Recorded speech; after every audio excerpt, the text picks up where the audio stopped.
You may have seen that on the map of the calyx there was another installation here, and I want to give you a good view of that other installation.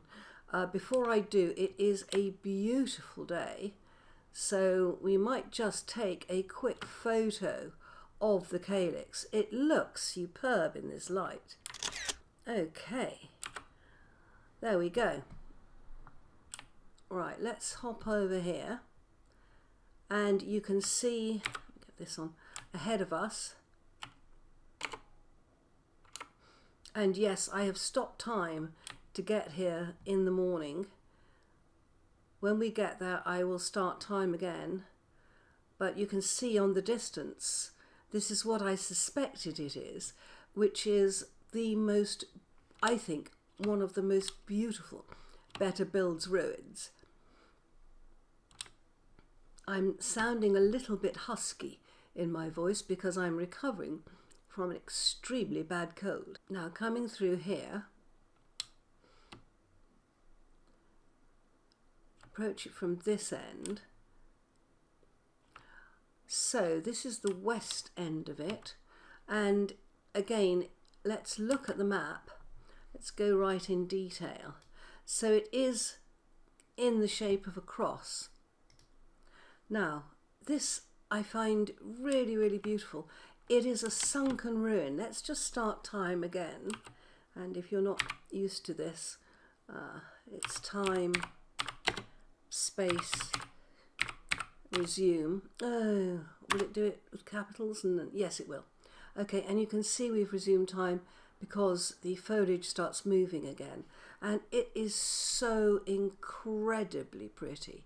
It really is. Let me see if I can get a better view of this. I mean, it's lovely, absolutely lovely. There we are. Yeah, that will just about frame it. Pride myself on my photography. Right, coming down here, like most of the BetterRuins ruins, it tells a story, and I have been told that the builder is Tiggetagg. So let's have a look at this. We've got the we've got seed in there. I don't know what it is. We've got farming over there, and what we've got is this poor person. The remains of a fire, the remains of a bed, his ruined arming sword. Poor person has died alone, and look, there's some sort of locket on him. I don't know if we can get this locket off. It's quite an interesting thought, isn't it? So he's there, the tree is in the middle, and look at the amount. I mean, the shiitake, reishi in this one, they're all different. And we've got an antelope who has fallen in. Now, this has several secrets, this ruin. It's a beautiful, beautiful ruin anyway. It is sunken. I think it would make a great house if you roofed it over.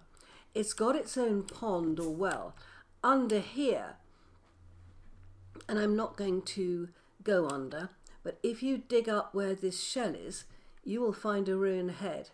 There are reeds, there's some horsetails, some more mushrooms, so there's plenty of food around, and there's beautiful, beautiful foliage here, flowers, everything. It's just such a pretty, pretty ruin.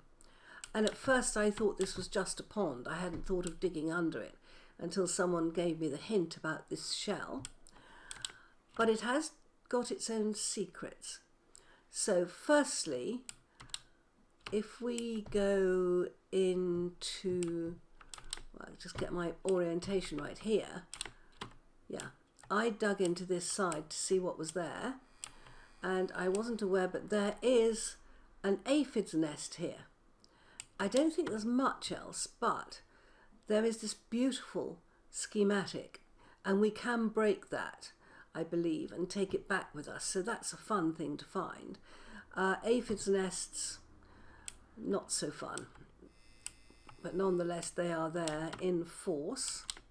And coming through here is the absolute gem of a place here, which is we go down behind here, and it's fantastic. Look at this. We have banners, and then we come into, I think, one of the most beautiful, beautiful rooms I have ever seen in vintage story.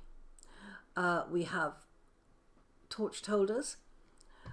We have beautiful storage vessels, and these are cloisonné, but they look like gold, and inside are gold and silver pieces, and they both have gold and silver pieces.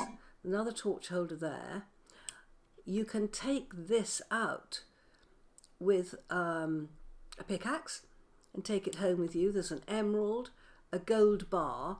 Now these things are gold scales that you can pick up, and you can melt those down into gold ingots.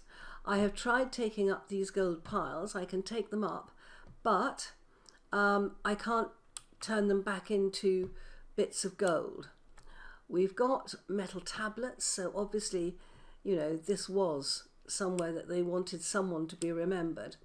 And under here, and I'm not going to open it, you will find a skeleton and an owl chest with more treasure. The great treasure to me is the polished kimberlite rock. I mean, it is so gorgeous. I've taken up these striped bits on either side, and I have been using those in my own home. I have used this in my own home. I've used the plain kimberlite polished blocks in my own home. So this to me is a fantastic treasure. Absolutely, I think it's just so stunningly beautiful. I'm a huge fan of blues and purples and emerald greens, so this just appeals to my colour sense. But the arches are beautifully chiselled. They're not complicated, they're just beautiful. The sarcophagus is a masterpiece, and I took the lid off in Creative and I put it back on, so we can do that. Once I'd raided it, I left the skeleton in there. So I think that is absolutely beautiful. Really, really beautiful. So I think this is one of the most pretty of the ruins, because it's so beautifully done with the plants and the foliage and the mushrooms. It's really good because you've got wood, and I think it's oak. It's oak wood. You've got the mushrooms to eat. You know, you've got a lot of things you can do here. You've got vessels. I think there's 2 vessels with seed and 1 with farming.